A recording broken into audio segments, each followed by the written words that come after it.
Hello and welcome to The Olive Tree. I'm Julia Fisher, and the aim of this programme is to bring you news from both Israel and the Palestinian areas, giving you an insight into the lives of both Jewish believers and Arab Palestinian Christians who live there.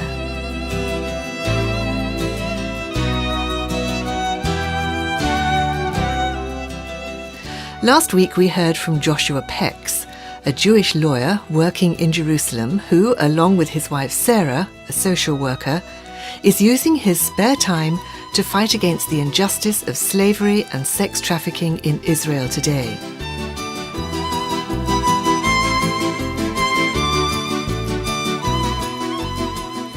He told us about Elena, a young woman from Moldova, who came to Israel thinking she'd have a job caring for the elderly. However, she found herself the victim of a cruel hoax and forced into prostitution. Today, Elena has a 5-year-old son and is ill with hepatitis C. But she has been rescued from a life of prostitution, and Joshua is giving her legal representation in the courts and fighting for her status to remain in Israel, where her son attends school and where she can receive medical treatment rather than be returned to Moldova, where she would receive nothing. Joshua picks up the story. So we're right now in the beginning of a legal process to hopefully gain status for her in Israel. It won't be simple, but we do have experience in this field of immigration to Israel, and we really hope and pray that we will manage to get status for her in Israel. And if needed, we will go to court even, and we hope that she'll gain Israeli status. Are there many women in her position? Is this a big problem in Israel?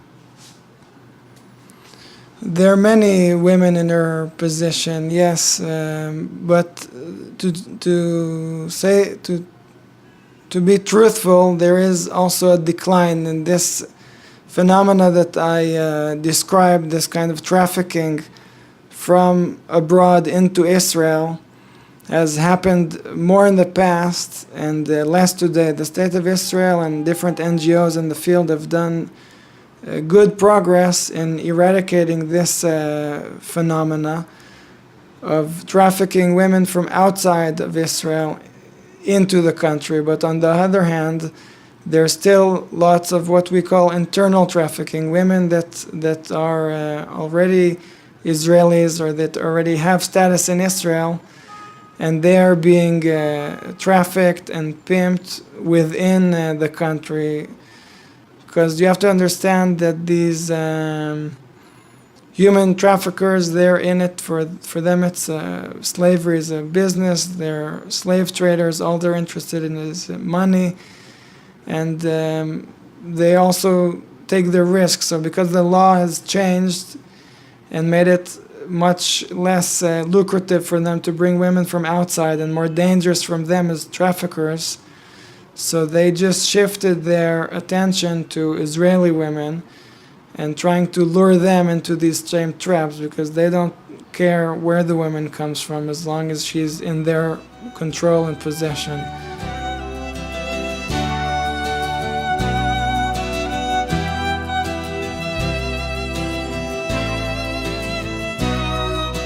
It's more difficult for the police and for law enforcement to put their hand on the internal trafficking, because it's not so black and white. The issue of slavery and control is more difficult to prove, but we know that there is a large increase in this trafficking that happens within the State of Israel. Now, all this costs a lot of money, and of course these women obviously can't afford to defend themselves. So how are you funding this?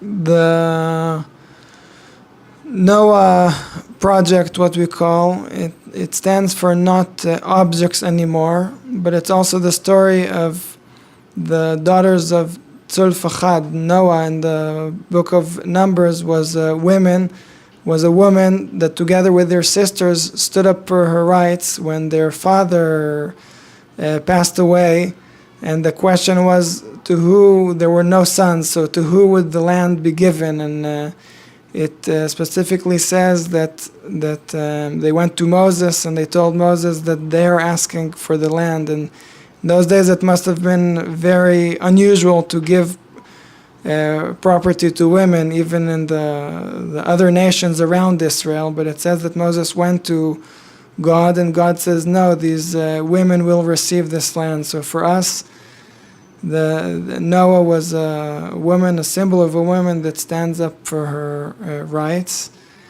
and that found favor in God's eyes. So when we started the project, we didn't know.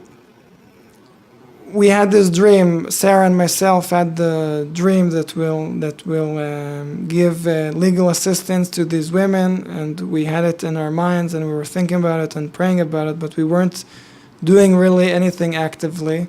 And then, really, in a very special way, a couple that we never had even met before approached us and said that they heard of us from someone else, and they were interested, and we met one time, and then they put the first very generous donations, and that started. So yes, we're a non-for-profit organization, and we live off donations from people that are interested in the cause.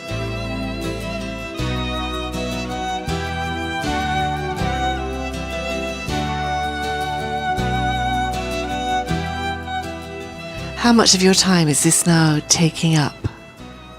I'm a lawyer that works in a commercial law firm in Israel, and most of my work has to do with business and property and lots of litigation in courts. But at the moment, I would say that this work takes 10 or up maybe in certain periods of 20% of my time, but my hope is that as this project grows, that more of my attention will be diverted to this, because this is really where my heart is.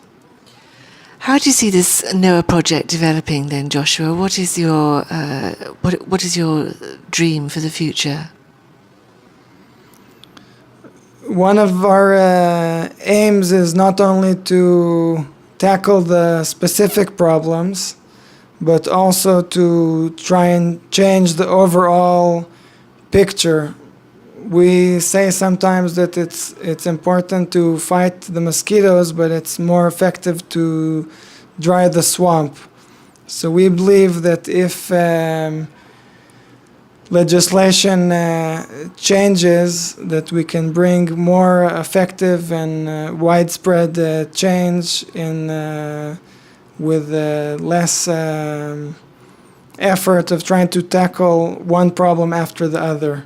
So we're working on at the moment on sort of three issues. One is the ongoing legal representation of clients that come to us or referred to us by different organizations. And we also have emergency fund for these women that need small sums, but for them are very big sums that they need to pay certain bills, and there's no other organization, or they won't get the money from anywhere else. But the third thing we do is that we're doing lobbying in the Knesset and the Israeli parliament together with other organizations. We're lobbying on different issues concerning human trafficking. We participate in the Knesset committee, which meets every 2 or 3 weeks, and many of the NGOs working with human trafficking in Israel today are focusing their attention to try and pass a law that will criminalize the clients. You have to realize that in Israel, like many other countries, prostitution itself is not illegal. And we believe that by making it illegal, we will reduce the demand and also need, or also it will be a message for people to understand that this is morally wrong, and hopefully reduce the demand and bring the numbers of trafficked women or men in Israel to a decline.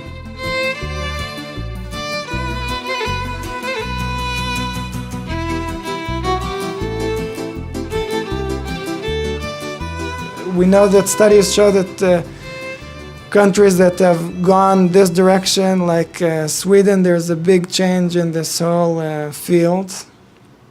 We also realize that it's not enough just to pass a law, but you also need to change the awareness of people through education, especially the awareness of men to what this does to women, to what this does to themselves, really, to how this destroys their families, their relationships. So this is our dream at the moment.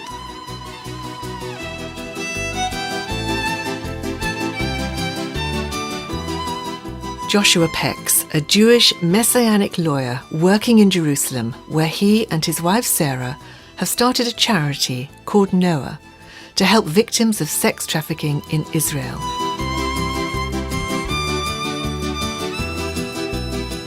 Having listened to this story, you may like to help. So let me tell you about the Olive Tree Reconciliation Fund, a small charity based in the UK that supports the needs of Arab and Jewish believers. You'll find information on our website, www.olivetreefund.org, where you can also leave a donation. There you'll find news about our next tour to Israel, to meet for yourself some of the people you hear on this programme. And if you'd like to receive our free bi-monthly newsletter, please either email inquiries@olivetreefund.org or write to me, Julia Fisher, at the Olive Tree Reconciliation Fund, PO Box 850, Horsham, RH12 9GA in the UK.